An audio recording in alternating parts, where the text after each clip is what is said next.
Puntata di A Tutto Campo, ultima di questo 2017. Buonasera a tutti, sportive e sportivi. Chiuderemo quest'anno 2017 con 4 importanti ospiti. Ve li presento subito. Alla mia sinistra Daniela Cianflone. Buonasera Cianflone. Daniela, benvenuta. Poi Christian Maier, direttore della Fortitudo Moncada Agrigento, bentornato. Ciao Gerlando, funziona? Sì. Non ho fatto neanche la prova microfono. No, l'abbiamo già provato noi. Poi Andrea D'Andrea, tecnico della Racing Team, benvenuto. Buonasera, Andrea. buonasera, e Totò Bottone, buonasera Totò. Ciao. Con te parleremo di Agragas, Sì. faremo anche un riepilogo, anche con te Christian, Sì. Parleremo di questo 2017 della Fortitudo, magari cominciando dalla gara di ieri. Allora, riappoggiamo il nastro, partiamo subito con la prima ospite, con Daniela Cianflone. Daniela, benvenuta ad Agrigento, sei la nuova centrale dell'Aragona. Come è arrivato questo invito dell'Aragona, quando è maturato e come ti stai trovando? Allora, innanzitutto siamo sentiti fine settembre, no, metà settembre con Nino Di Giacomo, il presidente, che già ho avuto l'onore di conoscere anni addietro perché sono stata una sua giocatrice del beach volley 4x4, abbiamo partecipato alla Lega Volley San Bertone. Campione d'Italia pure, se non ricordo male. Sì, esattamente, campione d'Italia. E niente, mi ha esposto questo bellissimo progetto, 3 anni per conquistare la 2, far ritornare nuovamente la Serie A ad Aragona, come dire di no ovviamente a un progetto così importante. L'ho abbracciato subito, sono stata veramente contenta, mi trovo benissimo. E niente, sono contenta, non vedo l'ora di conquistare questi obiettivi, abbiamo fame proprio di conquistare l'obiettivo. Sei siracusana, classe 83, quindi vuol dire che si tratta di una giocatrice esperta, anche perché hai fatto diversi campionati di Serie B, le ultime 2 stagioni sei stata a Modica, dove peraltro mi raccontavi che ti sei trovata benissimo, ancora mantieni ottimi rapporti con le tue ex compagne, con la diciamo città. Che Modica la porto nel cuore, ho abitato 3 anni, questi ultimi 3 anni, gli ultimi 2... ho disputato 2 bellissimi campionati che porto nel cuore, una promozione in B2, l'anno successivo abbiamo fatto una stagione da protagonisti, non era nel conto ovviamente, abbiamo cominciato con una squadra tranquilla di metà classifica, ma poi ovviamente sulla carta è stato tutto un altro discorso, abbiamo dominato il campionato dall'inizio del campionato fino alle ultime 4 giornate. Imbattute, ma poi alla fine sono successi piccoli problemini che insomma stiamo qui a raccontare. La festa è finita, comunque sia bella. Vuol dire facciamo gioire Aragona adesso. Facciamo gioire, speriamo, siamo qui per questo. Christian Maier, poi parleremo di tutta l'annata 2017. Grazie per essere venuto intanto. Ricordiamo che avevamo la Fortitudo ci aveva chiesto, ci aveva fornito la disponibilità di Michele Giovanatto, che alla fine non è potuto venire. Avremmo parlato con lui anche della Serie C, che è la seconda squadra che avete in società. Lo salutiamo comunque a Michele Giovanatto, anche se non è potuto essere qui, è stato ben rimpiazzato e per questo ti ringraziamo, anche se all'ultimo secondo, per il tuo intervento. Mi piaceva approfondire anche un attimo il discorso della Serie C, perché non l'abbiamo mai affrontato, e poi magari torniamo alla prima squadra. Che quando nasce la possibilità di far giocare una Serie C, se è una cosa che già anche negli anni passati c'era, perché io l'ho scoperto solo adesso. No, l'idea di fare la Serie C si risale già a qualche anno fa, poi per tanti motivi non si è potuta fare. Quest'anno lavoravamo a fare assolutamente, anche perché avevamo nel roster i fratelli Tartaglia, che secondo noi erano 2 ragazzi da cercare di far giocare il più possibile in un campionato un po' dove si giocasse anche un po' fisicamente. Poi i ragazzi abbiamo avuto l'opportunità di darne uno in B2, ritenevamo che era il campionato forse più soddisfacente per Andrea. Poi se n'è andato anche Mario e quindi siamo rimasti un po' così. L'abbiamo fatto con gli altri ragazzi che sono rimasti, che si stanno comportando veramente bene, hanno 8 punti in classifica. Sinceramente non me l'aspettavo, perché anche loro, un po' come la prima squadra, in questo momento è in carenza di pivot però evidentemente insomma il pilota non è un giocatore così importante. Ricordiamo che loro hanno giocato contro il Cus Catania sabato scorso, ci sono state nel 76-70 25 punti di Savoca, 13 di Cuffaro, 19 di Magro. C'è sono tutti giovani, intanto anche per una questione di presentazione, o c'è qualche esperto pure in mezzo a questa rosa di Serie C?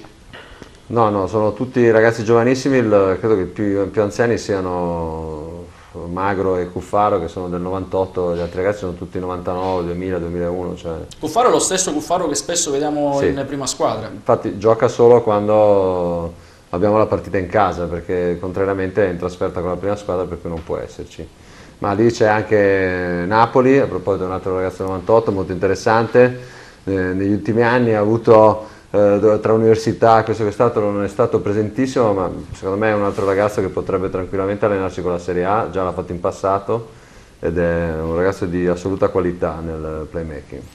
Andiamo a sentire le parole del post gara. Ricordiamo la Fortitudo di Serie A2 Girone Ovest ha battuto Legnano per 92-82, il post gara nelle interviste che andremo a seguire adesso. Non è stata una buona partita, l'abbiamo riconosciuto i meriti dei nostri avversari, abbiamo ammesso le nostre colpe, in settimana abbiamo lavorato su alcuni aspetti, ma soprattutto abbiamo messo l'accento sulla necessità di riprendere a esprimere la nostra identità tecnica, cosa che a Trapani non ci è riuscito. Per cui non c'era niente di gravissimo se non la rivalità, il derby, la particolarità, l'emozionalità della partita, però sotto il profilo tecnico del valore degli avversari e di quelli che sono gli equilibri della classifica e del campionato, non è che avessimo commesso una nefandezza, avevamo perso una partita giocando anche male sul campo di una delle squadre migliori di questo girone. È chiaro che l'impatto emotivo era più pesante, il discorso che faceva oggi Simone su Ambro era sintomatico, cioè è chiaro che i ragazzi ci tengono a fare bene, ci tengono a vincere, ci tengono a dimostrare le proprie qualità e credo che tutte le partite abbiano dimostrato questo stato d'animo e questo approccio. Quando non ci riescono è una cosa che gli dispiace, non hanno ancora la capacità di passarci sopra, non con strafottenza o menefreghismo, ma con il giusto grado di indifferenza per metabolizzare nel modo giusto.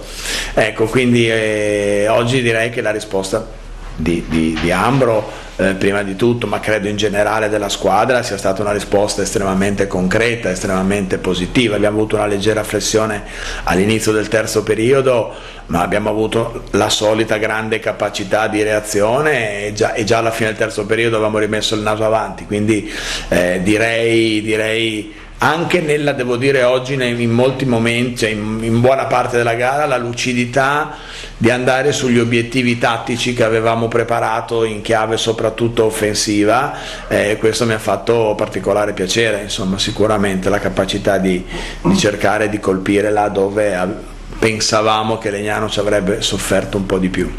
Ma Jay è fondamentale, nel senso che è un giocatore intanto con un carattere, con una serenità straordinaria, una disponibilità, una generosità nei confronti della squadra straordinaria. È sempre sorridente, lavora sempre, non si tira mai indietro e non si tira neanche mai indietro dal vivere qualsiasi chiave tattica gli proponiamo.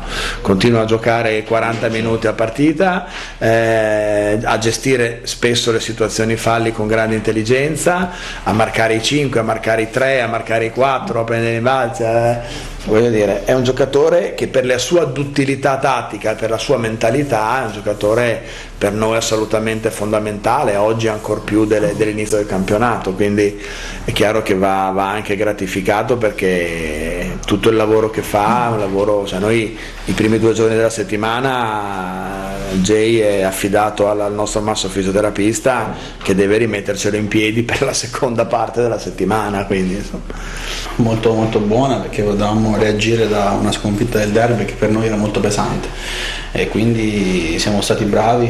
Anche vorrei fare tutto un applauso a Ambro, che ha passato una settimana un po' difficile e ha reagito benissimo, quindi queste sono le cose importanti che dobbiamo fare, dobbiamo crescere, reagire nei momenti di difficoltà.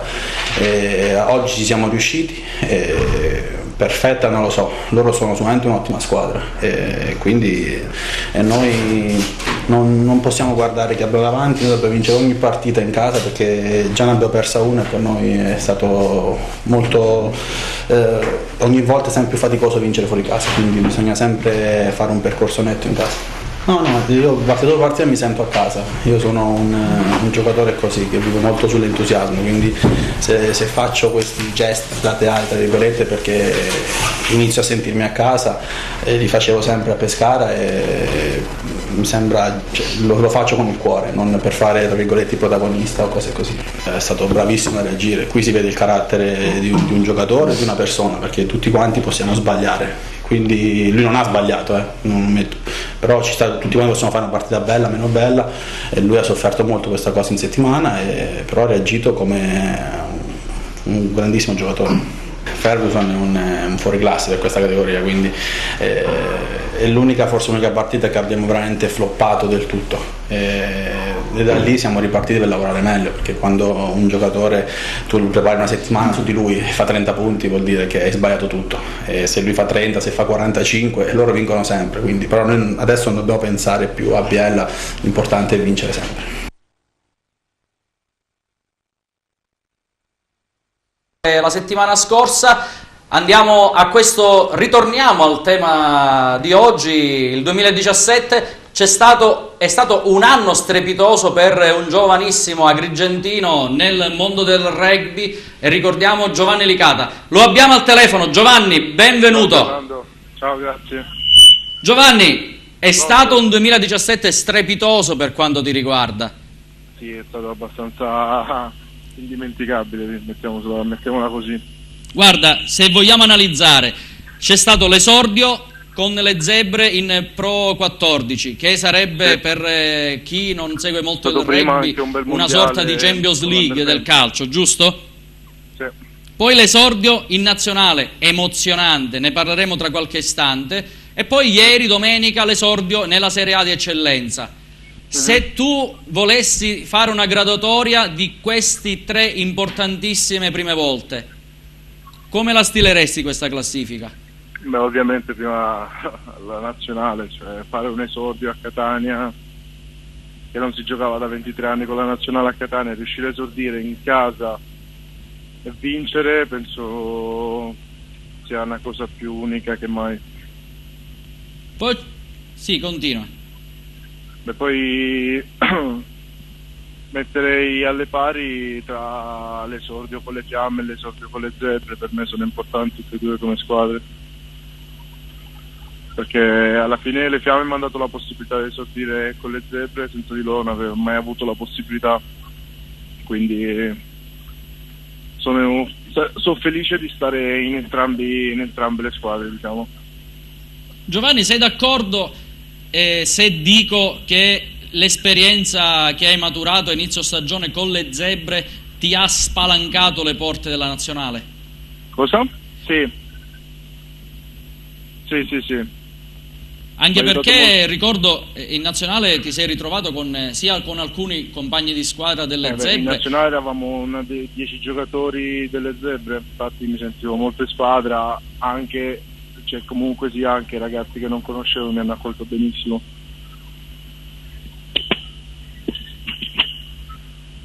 Pronto? Pronto? Sì. E adesso dico, hai giocato la prima partita con le Fiamme Oro, ieri avete giocato nel derby capitolino contro la Lazio ed è stata una vittoria. Com'è stato l'esordio e l'impatto con questi nuovi compagni di squadra? No, è stato bene, è stata una bella partita.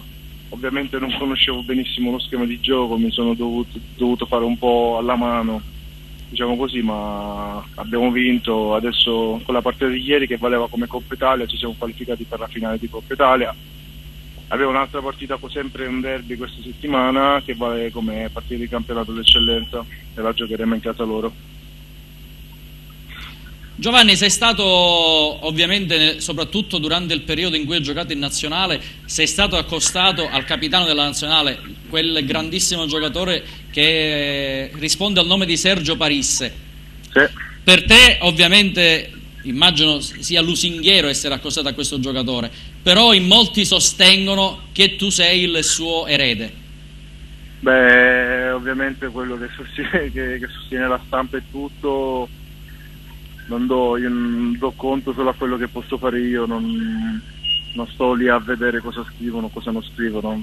Io faccio quello che devo fare, quello che posso fare e poi migliorarmi del tutto. Se può essere un futuro Parisse, un futuro Giovanni Licata, è quello che posso fare, cioè quello che sarà tutto frutto del lavoro che farò.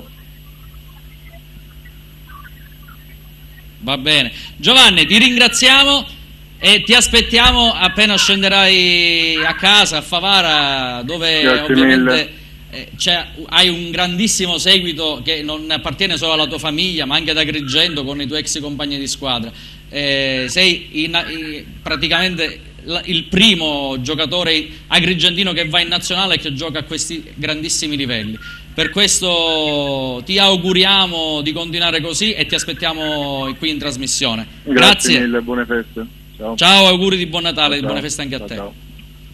Andrea, passiamo al ciclismo.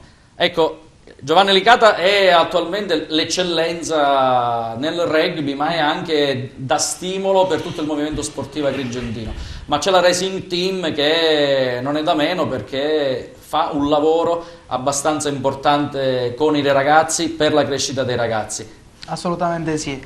La Racing Team Agrigento, ovvero la nostra scuola nazionale di ciclismo che si trova qui ad Agrigento grazie all'ente parco che ci ha concesso questo magnifico territorio, è una scuola che punta tantissimo sul settore giovanile. Infatti abbiamo circa una sessantina di ragazzini dai 5 anni a salire. E puntiamo molto sui giovani, perché? Perché oggi, grazie a diversi progetti che stiamo facendo nelle scuole, come ad esempio quello che stiamo facendo adesso in scuole elementari e medie di Porto Empedocle, purtroppo ci rendiamo conto che questi giovani non conoscono e non hanno gli schemi motori base che secondo me per un giovane sono fondamentali.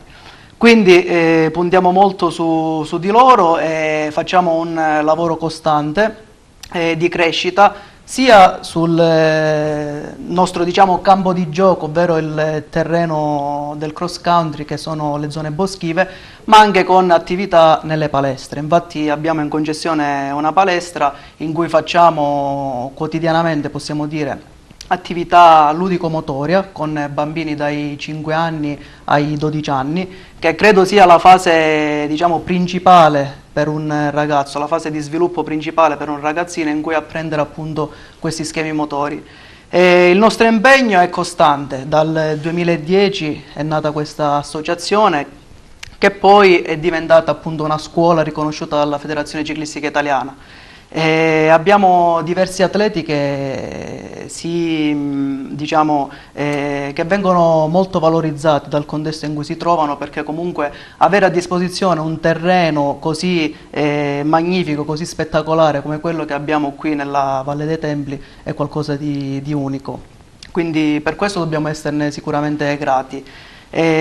Abbiamo avuto sabato scorso, giorno 16, abbiamo avuto la premiazione a Caltanissetta, in cui sono stati premiati diversi ragazzi, diversi atleti che si sono distinti nel campionato regionale e hanno ottenuto la maglia di campioni regionali. Inoltre abbiamo un ragazzino, Andrea Porrello, che quest'anno ha partecipato a Sant'Elpidio nelle Marche al meeting nazionale e si è distinto nella sua categoria, perché nel settore cross country ha fatto il primo di categoria, quindi a livello nazionale. Che dire, noi ci mettiamo il massimo impegno, siamo circa 8 maestri istruttori. Quest'anno io in primis insieme ad altri collaboratori stiamo facendo il corso di secondo livello, di maestro di secondo livello, quindi il nostro impegno c'è, la voglia di far crescere il movimento c'è, quindi siamo qui, speriamo di... Godiamoci allora il video che ci hai portato, prego la regia di riproporre quel video magari con l'audio per ammirare le immagini della scuola di ciclismo di Agrigento.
Allora andateli a trovare i ragazzi, gli istruttori della scuola di ciclismo di Agrigento per non solo deliziare i vostri bambini alla pratica del ciclismo, ma anche per godere dei paesaggi e per quello che offre soprattutto quella parte di parco della Valle dei Templi.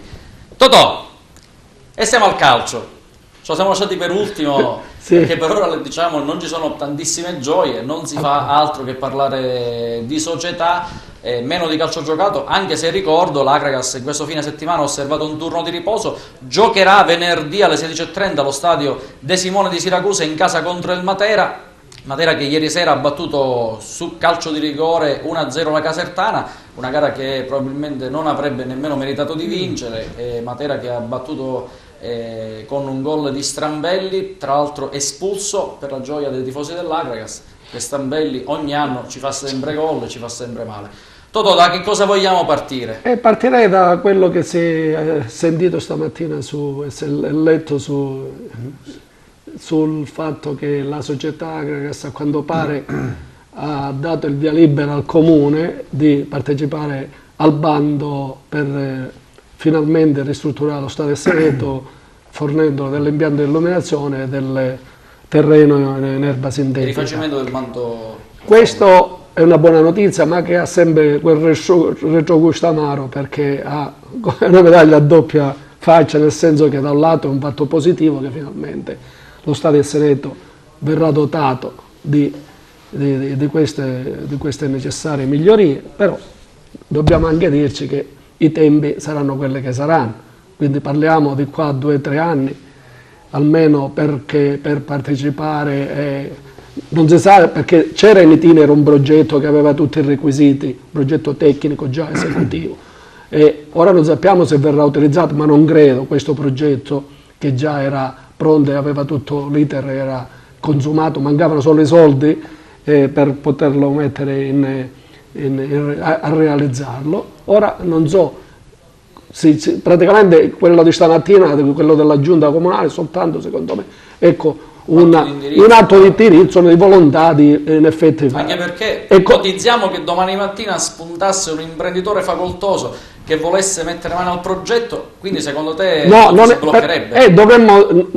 Ci dovrebbe essere il comune che rifacesse nuovamente la convenzione con la società Agragas, cioè ci sarebbe un balletto continuo tra chi lo deve fare. Ora la palla è ritornata al comune, il comune lo farà, i tempi saranno, bisogna dircelo chiaramente, quelli che saranno dell'amministrazione, con tutta la buona volontà. Dico, è una notizia positiva, ma è giusto che i tifosi sappiano che non si tratta che verrà realizzata né questo anno, probabilmente neanche nell'anno successivo, perché i tempi dell'amministrazione sono quelli che sono. Poi deve essere approvato, c'è tutto un iter che è inutile stare qua, perderemo tempo soltanto da un punto di vista amministrativo molto lungo da spiegare, da capire. Diciamo che i tempi non si confanno a quello che sono le aspettative dei tifosi, della società e della squadra. Per cui che cosa c'è da augurarsi? Quindi questo ripassaggio della palla al comune significa che la società nei suoi componenti ha deciso chiaramente di non potercela fare e praticamente di rinunziare. Questa rinuncia cosa comporta? Comporta il continuare a giocare a Siracusa con tutto quello che ne verrà fuori. Potremmo anche farci da un punto di vista agonistico, tecnico, conquistare, se non la salvezza diretta, che mi sembra ormai a fine giornata andata con soli 9 punti, dovremmo fare un exploit stile Juve per salvarci direttamente, però ai play-out potremmo arrivarci, li giocheremo eventualmente anche a Siracusa, potremmo anche salvarci, ma non so se questo rientra nello spirito e nelle aspettative della società, di noi tifosi sicuramente, ma per come si è comportata la società, cioè ripassando le carte, diciamo, al comune, significa che non c'è la possibilità, non la volontà, che la volontà c'è sempre, ma non ci sono i mezzi finanziari perché la società possa intervenire sullo stadio. Quindi aspettiamo l'esito tecnico, però dico, è chiaro che questo 2017 si chiude amaramente. Dico, nulla vieta però che i ragazzi non possano fare il miracolo sportivo. Sul campo invece la squadra si continua ad allenare, ha goduto di questo turno di riposo, ma non si è fermata, si sono continuate ad allenare sul campo di Fontanelle, perché ricordo lo Stade Seneto è stato sottoposto di nuovo a risemina in attesa di ospitare le gare delle squadre giovanili e degli allenamenti dell'Agragas. Sono ritornati in gruppo, dalle notizie che abbiamo, Navas e Carrotta. Vicente ancora alle prese con un problema, un dito del piede, potrebbe anche lui essere disponibile da qui a venerdì. Ma ritorniamo al basket per un attimo, andiamo a leggere risultati e classifiche della 12ª giornata nel campionato di Serie 2 Ovest. Prego la regia di mettere anche la tabella dei risultati del basket. Siena-Rieti 69-81, Agrigento-Legnano 92-82, Biella-Roma 72-70, Latina-Tortona 90-99, Reggio Calabria-Treviglio 111-101, Cagliari-Casale 75-74, Scafati-Napoli 88-63, Eurobasket Roma-Trapani 75-82. Per una classifica che vede al comando sempre Casale, anche se sta perdendo terreno Cristian Casale, vero? Biella 18 punti, Trapani 16, Scafati, Agrigento, Tortona, Cagliari 14, Legnano, Latina 12, Rieti, Reggio Calabria, Siena, quota 10 punti, Eurobasket Roma, Treviglio 8 punti, Virtus Roma 6, Napoli 4 punti. Cristian, questa gara che avete giocato contro Legnano ieri è stata una partita abbastanza equilibrata, soprattutto nei primi due quarti. Nel primo quarto eravate avanti voi, poi c'è successo un qualcosina nel secondo quarto dove Legnano è riuscita a concludere sul 42-40. Nella ripresa è cambiato volto della Fortitudo, perché poi ha dato un netto slancio alla sua gara. Sì, tatticamente credo che Legnano abbia disputato una grande partita. Sono forse la squadra che in questo momento gioca meglio a pallacanestro. Nel secondo tempo ha giocato molto di meno. Ci sono le immagini della partita, prego la regia di poterle mettere mentre Cristian ci racconta un po' la gara. Sì, nel secondo tempo tatticamente l'allenatore Legnano Bianchi ha deciso di giocare senza il centro titolare Mosley, perché voleva forse l'area più libera per i backdoor, i tagli dal lato debole dei suoi giocatori. Noi abbiamo abbassato il quintetto, siamo stati molto più aggressivi, più accorti soprattutto nei tagli, in queste cose qua, e siamo riusciti a portare la partita a nostro favore, insomma. Nella prima parte di gara soprattutto Cannon l'ha fatto un po' da padrone, però alla fine i soliti Pepe, Zugno, così come Guariglia hanno dato quel qualcosa in più per ritornare. Sì, questa squadra ormai ci ha abituato che nei momenti importanti è una squadra che tira fuori gli attributi, più di qualche giocatore, quindi abbiamo vinto un sacco di partite in rimonta, quindi sinonimo di attributi. Io mi aspettavo che una squadra così giovane avesse dei timori, sinceramente nei momenti decisivi, invece stanno dimostrando di avere dei grandi attributi, anzi, quindi veramente i ragazzi sono veramente fantastici. Ti stupisce qualcuno in particolare di questi ragazzi o comunque sono tutte scommesse vinte a priori? No, scommesse vinte a priori no. Mi sorprende un po' la continuità, ecco, di alcuni giocatori. La crescita di Zugno, per esempio, nelle ultime partite la ritengo abbastanza normale, perché il ragazzo ha un sacco di qualità, deve solo capire che il ruolo da titolare è un po' diverso rispetto a quello doveva solo capire questo. Penso che ultimamente stia giocando veramente bene, anche in difesa, in attacco, detta buoni ritmi. Williams è un giocatore secondo me straordinario per la categoria, perché è un giocatore di pallacanestro, non è un giocatore che pensa alle sue statistiche come la maggior parte degli americani, ma gioca per vincere e fa quello che serve. Domenica ha preso anche 11 rimbalzi, quindi insomma è stato un po' più aggressivo del solito, ha sbagliato più tiri, ma sinceramente lo voglio così, lo voglio aggressivo, perché appena prende ritmo, dimentichiamo che lui è quasi 2 anni che non gioca per infortuni o per cose, per cui si è rotto il crociato? Sì, no, si è rotto non il crociato, magari il crociato, si è rotto il tendine rotuleo, quindi è una cosa un po' più grave. Sì, più grave, un po' più. Invece mi sorprendono tantissimo, come si chiama, Pepe e Ambrosin. Ambrosin è ovunque, in difesa, le mani velocissime, sporca tutti i palloni, in difesa, insomma, Raivio ha avuto un gran brutto cliente in difesa. E Pepe è un giocatore estremamente determinato nei momenti importanti, si scalda, si accende, e ha una grande continuità, e questa è una cosa sorprendente. Riesce a dare una carica anche ai compagni. Sì. Al pubblico soprattutto. Quanta soddisfazione c'è nel vedere Zugno e Guariglia convocati in nazionale? Personalmente non, Beh, comunque sono sì, no, io penso che la soddisfazione ce l'abbiano i ragazzi. Io personalmente ritengo che debbano lavorare ancora tantissimo. Non vorrei che questa convocazione gli faccia capire che sono arrivati e che questo è un'arma a doppio taglio. Sono più preoccupato per l'altra cosa che non per il fatto. Devono essere contenti loro, ma speriamo che abbiano ancora la fame, perché hanno ancora molta strada da fare. Passiamo al volley, risultati e classifiche dell'8ª giornata del campionato di pallavolo femminile. Andiamo a leggere i risultati. Capaci Terrasini 0-3, Nati Volley Canicattì Sant'Agata 2-3, Nigitor Mauro Sport Derby Palermitano 3-2, Sea Paragone Altofonte 3-0, US Volley DS Leoni altro Derby Palermitano 3-0. Per una classifica che vede la Sea Paragona al primo posto con 21 punti, Terrasini quota 20, Sant'Agata 18, Natei Volley Canicattì a 13 punti, Nigitor 12, Mauro Sport US Volley 9 punti, Lanza Trabia 7, Altofonte 6, Snai Capaci 5, DS Leoni ancora fanalino di coda a 0 punti. Daniela, che partita avete giocato sabato contro questi avversari dell'Altofonte, che non sono proprio tra le prime della classe, ma comunque le insidie spesso l'Aragona le ha avute con le piccole?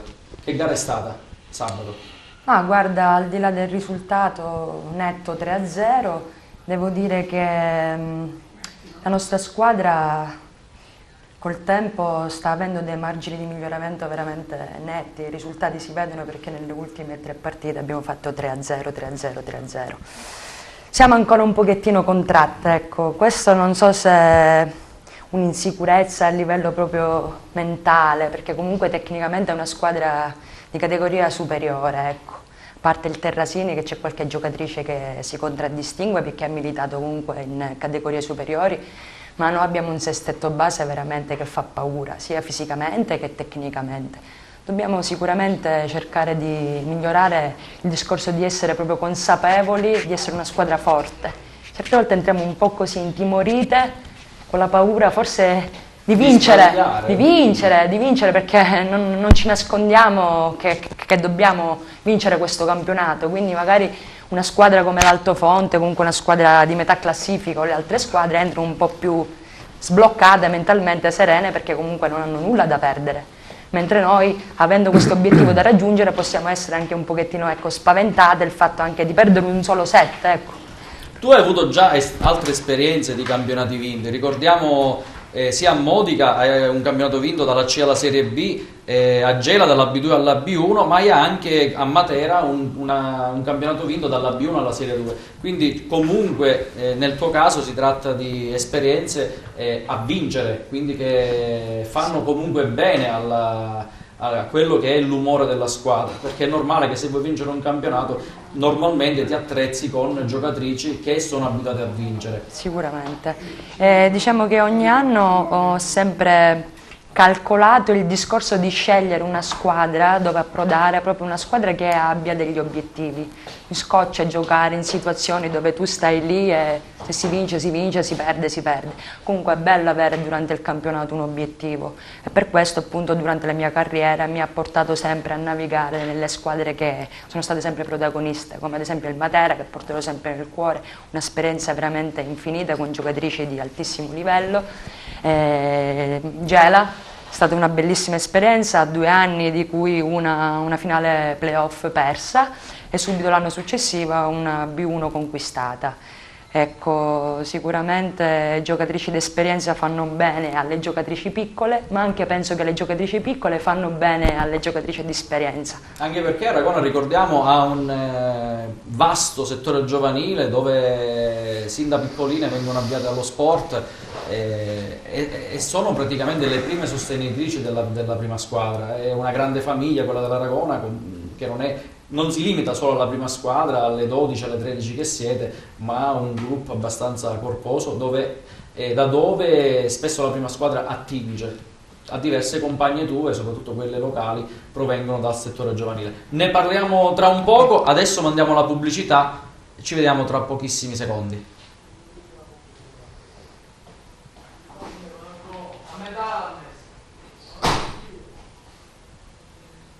Forse. Acqua.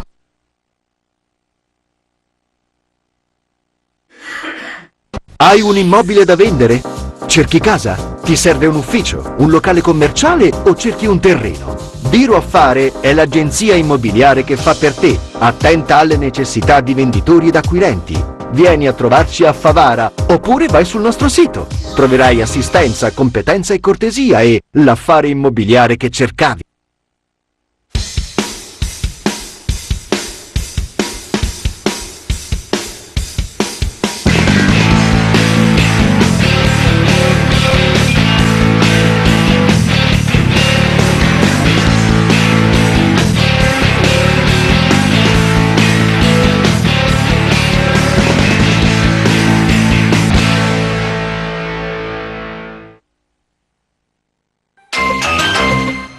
Per la tua pubblicità in Sicilia su TVA LCN 92 chiama il 337 96 5560.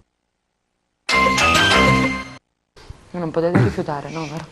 Ripartiamo dal ciclismo con D'Andrea. Allora Andrea, che 2017 è stato per la Racing Team? E poi arriviamo pure alla premiazione di cui ci parlavi a inizio trasmissione. Esatto, è stato un 2017 ottimo sotto tutti i punti di vista, perché i ragazzi sono cresciuti parecchio sia dal punto di vista fisico, come è normale che sia, ma soprattutto emotivo, perché quest'anno durante le gare che ogni domenica abbiamo avuto da febbraio fino a settembre, ogni domenica notavo i ragazzi sempre più pronti, sempre più predisposti alla competizione. Sabato appunto si è tenuta la premiazione a Caltanissetta, dove ci siamo riconfermati per la quinta volta consecutiva campioni regionali nella categoria giovanissime e amatori. È stata una giornata di festa, una giornata spettacolare in cui i nostri ragazzi sono stati premiati da personalità importanti, tra cui Ivan Basso, Giampaolo Caruso e il presidente nazionale, il dottor Di Rocco. Quindi per i ragazzi poter incontrare ex atleti professionisti che hanno partecipato a Giro d'Italia, Coppa del Mondo e quant'altro è stata un'emozione unica. Quindi il movimento giovanile continua a crescere in Sicilia, lo notiamo anche grazie a questi episodi. I ragazzi si sono distinti quest'anno nel campionato, tant'è che abbiamo avuto quasi in tutte le categorie, da giovanili, da G1 a G6, degli ottimi piazzamenti. Diversi atleti hanno ottenuto la maglia di campione regionale, come dicevo prima, quindi si sono classificati al primo posto, mentre altri comunque sono saliti sul podio.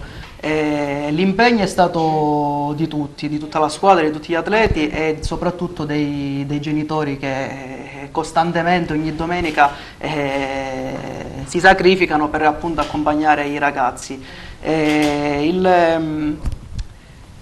Come dicevo prima, il movimento giovanile continua a crescere. Io quest'anno sono stato incaricato dalla federazione come delegato provinciale della provincia di Agrigento e il mio impegno insieme a tutta la società è continuo, tant'è che stiamo allargando le nostre sedi e le nostre affiliazioni anche a Sciacca, a Ribera, a Canicattì.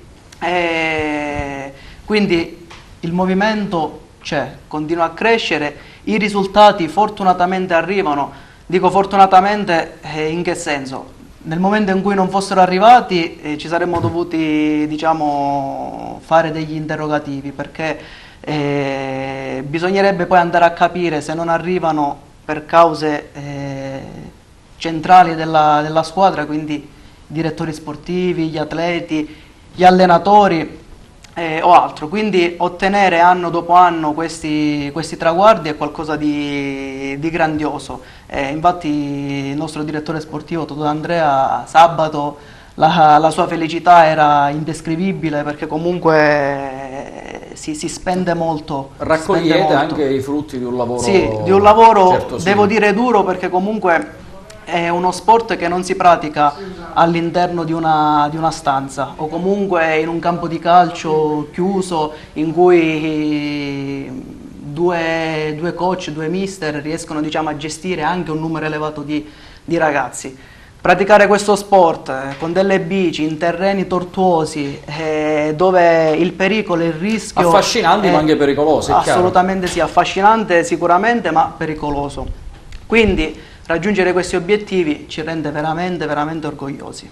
Torniamo un attimo al calcio, andiamo a leggere i risultati della 19ª giornata del campionato di Serie C. Ricordiamo, l'Akragas ha osservato un turno di riposo, si è giocato comunque quello che è l'ultima giornata del girone di andata. Questi risultati: Matera Casertano 1-0, Virtus Francavilla Fidelissandria 2-1, Bisceglie Fondi 0-2, Catanzaro Paganese 1-1, Lecce Monopoli 2-0, Rende Catania 0-3, Sicula Leonzio Siracusa 0-0, Trapani Cosenza 1-2, Juve Stabia Regina 2-1.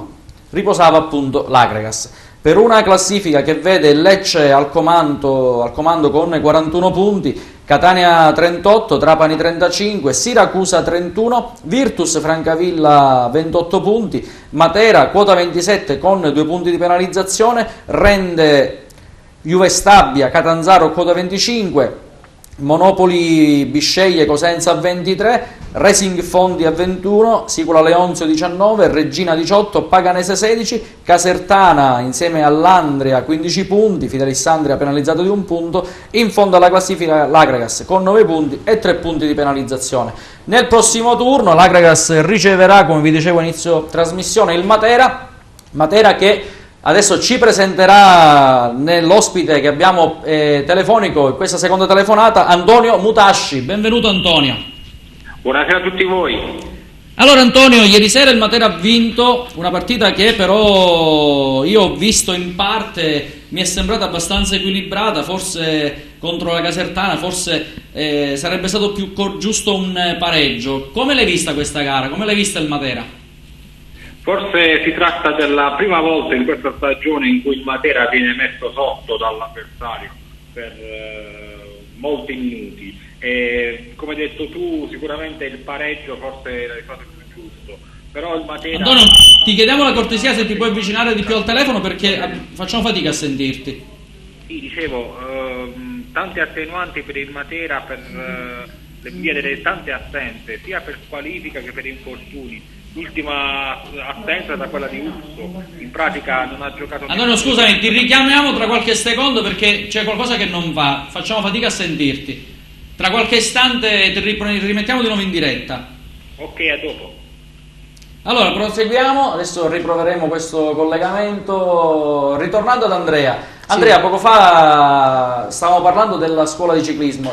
Mi avevano colpito le immagini che riguardavano la scuola di ciclismo, soprattutto quando lavorate anche in palestra. Ricordiamo che non fate solo ciclismo, ma vi occupate anche della crescita motoria dei vostri bambini. Assolutamente, assolutamente. Penso che in qualsiasi sport la cosa fondamentale sia prima acquisire bene gli schemi motori in un giovane, in un ragazzino. Nel nostro caso quello che andiamo a curare nello specifico è l'equilibrio e la coordinazione motoria, quindi in bici quello che utilizziamo fondamentalmente utilizziamo l'equilibrio a maggiore priorità, però fare attività nelle palestre io credo che sia necessario per quanto riguarda tutti gli sport, non soltanto il ciclismo, non soltanto il calcio, tutti gli sport, perché se vogliamo far crescere bene i nostri giovani, la cosa fondamentale è far riacquisire quegli schemi essenziali, principali, che purtroppo nelle scuole spesso viene a mancare. Io ho conosciuto diversi docenti, diversi insegnanti,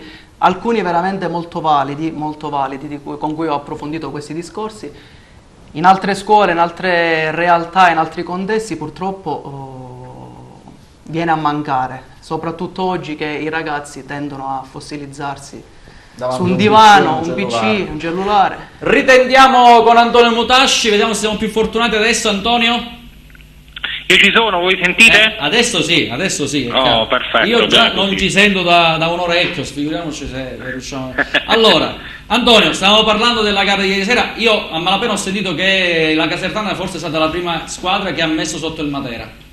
Sì, giusto così, la prima volta che il Matera quest'anno viene messo sotto per diversi minuti della gara, quindi va dato merito alla Casertana per la prova offerta. Sicuramente il pareggio sarebbe stato il risultato più giusto, però il Matera ha delle attenuanti, delle scusanti per questa prestazione non brillantissima. Infatti c'erano 2 squalificati, ma soprattutto tanti infortunati.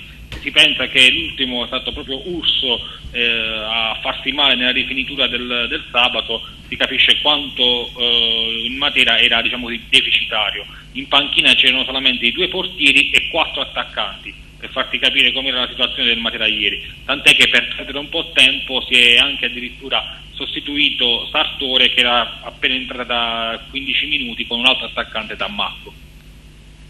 Il Matera gioca con il consueto 3-4-3, ovviamente marchio di fabbrica per il suo tecnico. Mancherà nella gara contro l'Akragas Strambelli, che è stato l'autore del gol della vittoria, ma che ad Agrigento comunque ricordiamo sempre in malo modo, perché tutte le volte che ha affrontato l'Akragas, sia con l'Andria che con il Matera, ci ha sempre fatto gol. Ci saranno altre defezioni secondo te? Sicuramente, perché purtroppo è stato ammonito anche Scognamillo e quindi sarà assente per squalifica, arriverà sicuramente la squalifica dal giudice sportivo. Poi Urso è in pratica inutilizzabile anche per la gara di venerdì, quindi sarà un Matera ancora con i cerotti. Bisogna capire anche come sarà il portiere Tonti, perché per esempio Auteri voleva confermarlo dopo la bella prova fatta a Catania, però ha avuto un problema alla schiena e quindi ha giocato ieri Golubovic, che poi è stato un altro giocatore determinante per la vittoria del Matera ieri. Quindi il Matera, che è sempre purtroppo con tanti acciaccati, ha fuori Mattera ormai dalla partita col Biceglie perché si è operato il giocatore, Stendardo è un lungo decente, Macciucca è fuori da ormai 6 partite, quindi di Sabatino non l'abbiamo mai visto giocare neanche un minuto, per farti capire com'è la situazione del Matera che comunque ha ancora 2 posti cover liberi e quindi proprio una rosa risicata al massimo. Il Matera spesso in casa ottiene i 3 punti, in trasferta non vince dal 14 ottobre, in quelle di Catanzaro finì 2-0. Che gara ti aspetti dal Matera, e soprattutto ovviamente se pensi che tutte queste defezioni potrebbero creare più di un problema al tecnico? I problemi potrebbero arrivare nella gestione della partita, perché magari l'11 titolare è comunque un buon 11 di partenza, magari nella gestione delle forze, giocandosi anche di venerdì e con un Akragas un po' più fresco visto il riposo, potrebbe diventare anche un problema. Sicuramente il Matera proverà a fare la partita, perché in questo momento l'Akragas è una squadra da dover battere, lo dice la classifica, non me ne vogliono gli amici di Agrigento, però si deve provare a fare i 3 punti in questa trasferta.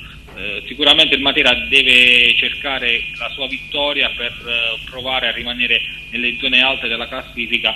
L'obiettivo di quest'anno è entrare nei primi 5 posti, magari i primi 3 sono quasi inarrivabili, però per il resto tutto si può fare. Grazie Antonio. Grazie a voi, buona serata. Alla prossima e buon anno. Altrettanto. Buon Natale. E allora, buon Natale e buon anno. Per noi è l'ultima puntata del 2017, per cui gli auguri di Natale saranno contestuali a quelli di buon anno. Che anno è stato per la Fortitudo questo 2017, Cristian? Credo formativo, ecco. Formativo sotto tantissimi aspetti. Ricordiamo che c'è stata una rivoluzione estiva e un sostanziale anche quello è formativo. Cambio. Sì, però so, formativo. si ricomincia, si riparte, si rifà, penso che sia abbastanza normale. È stato difficile chiudere un ciclo un po' in maniera anche rocambolesca, se vogliamo? Beh, emotivamente sì. Ero più pronto a farlo dopo che avevamo vinto, dopo che avevamo perso la finale, ecco, lì ero molto più pronto a farlo, sì. Anzi ero convinto che bisognava farlo. Abbiamo provato comunque con lo stesso gruppo a cercare di fare cose belle, siamo andati meglio, però i playoff sono sempre un terno all'otto, non è mai facile, insomma, abbiamo fatto fatica soprattutto l'ultimo anno, abbiamo beccato sempre la Fortitudo che ha molta più storia di noi, ha molto più enfasi di noi nel loro campo, è difficile quando incontri queste squadre qui che hanno, non dico i favori degli arbitri, però insomma, hanno comunque un qualcosa in più da spendere con gli arbitri, è difficile, non è così facile. A noi ci manca la storia, ci manca la cultura cestistica e si vede perché il palazzetto non è mai pieno. Il fattore campo potrebbe non incidere in questi casi, perché ricordo il palazzetto è stato pure ampliato, soprattutto nei settori curva. Ah sì, è stato ampliato perché anche il presidente voleva dare una risposta a quelle poche malelingue che c'erano che dicevano che non voleva salire perché non avevamo il palco, cioè cose così. Lui ha dato la sua risposta e niente. Anche ieri non c'è stato il tutto esaurito. No, questo... poche centinaia di spettatori. No, sì, questo a me è un dispiacere perché questi ragazzi meritano decisamente un altro tipo di palcoscenico, ecco, sì, questo sì. Daniela, ritorniamo alla pallavolo, ritorniamo alle tue compagne di squadra. Notavo che poco fa annuivi quando parlavamo con Andrea del fatto che ai bambini bisogna insegnare a muoversi perché ovviamente sono troppo attratti da ciò che più di sedentario ci possa essere in questi ultimi anni, computer. Quanto c'è di importante nel cominciare l'attività fisica? La cosa più sedentaria è la scuola. Beh, chiaro, la scuola ci devo andare, Cristian, non cominciamo a mettere strane idee. La cosa più sedentaria è la scuola, stanno 6 ore seduti. E le ore che hanno di educazione fisica non le sfruttano. Daniela. No, io sono d'accordissimo con quello che ha detto poco fa Andrea, perché in primis, prima di questa esperienza ad Aragona, ho sempre allenato i settori giovanili nelle squadre in cui ho giocato. E la prima cosa di cui mi sono accorta, la prima cosa che fai quando metti lì i bambini il primo giorno, li fai correre, no?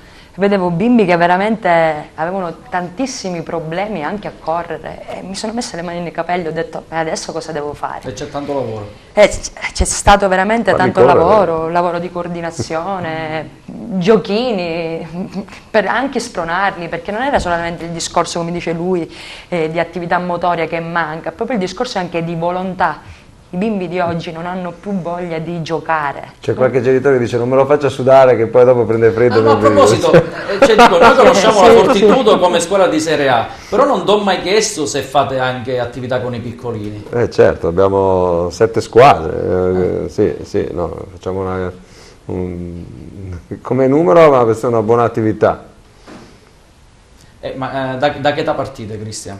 No, under 13. E quindi già la parte dell'avviamento allo sport ve li trovate già pronti o anche voi riscontrate difficoltà in questo senso? Parecchie. È molto in ritardo. Daniela, continua, scusa se ci abbiamo interrotto di nuovo. No, è un piacere, anzi così ci scambiamo un po' le idee. E niente, dicevo appunto che il problema dei ragazzi di oggi è proprio invogliarli a quello che è giocare, non fare sport, proprio giocare. Io ad esempio mi ricordo prima quando ero bambina che non vedevo l'ora di finire i compiti per andare giù nel cortile e giocare a tutti i giochi possibili e immaginabili. Oggi se ci penso veramente mi viene tanta tristezza nel cuore perché i bimbi di oggi veramente li devi spingere dal divano, togliergli questi cavolo di computer. Il ricatto era non ti faccio scendere, il ricatto era non vai giù se non fai tutti i compiti, ora ti tolgo il telefonino se non fai i compiti. Sì, il ricatto è diventato quello. Sono diventate ormai una fonte di distrazione, vegetali completamente, questa cosa è veramente triste per chi è genitore e per chi da fuori vede queste cose. Quindi invito i genitori diretta a portare i vostri figli in qualche palestra a fare qualsiasi sport, soprattutto non obbligarli, ma a farli scegliere comunque, a fargli provare qualsiasi cosa. Ora hanno inventato quel pattino con le rotelline, hanno proprio finito anche di camminare. Anche di camminare, è chiaro, è chiaro. Beh, diciamo grande equilibrio, perché grande equilibrio, non hanno finito di camminare, quindi non so. Che 2017 è stato per Daniela Cianflone? Ma sicuramente chiudiamo il 2017 con un primato in classifica, quindi meglio di così non poteva andare. Sicuramente ancora dobbiamo attendere il turno di pausa a gennaio, mentre seconda sarebbe il Terrasini e terza Sant'Agata Militello, già loro hanno riposato, quindi ci vede comunque una partita che dobbiamo ancora riposare, ma siamo già cariche, non vediamo l'ora di ricominciare il 6 gennaio in casa contro il Trabia per portare risultati sempre positivi e far divertire il nostro pubblico, che è una cosa numerosissimo, infatti numerosissimo e rumorosissimo, si fa sentire, come dicevi poco fa tu, abbiamo un gruppo giovanile abbastanza corposo, 100 bambini e più, genitori, amici, parenti, insomma il palazzetto in queste ultime giornate, 8 giornate, si è veramente riempito in una maniera spaventosa. Infatti non ho mai visto una Serie C così piena e questo fa solamente piacere. Famiglie che riempiono anche la scuola di ciclismo. Quali sono? Allora, abbiamo detto di un ottimo ed emozionante 2017. Sì.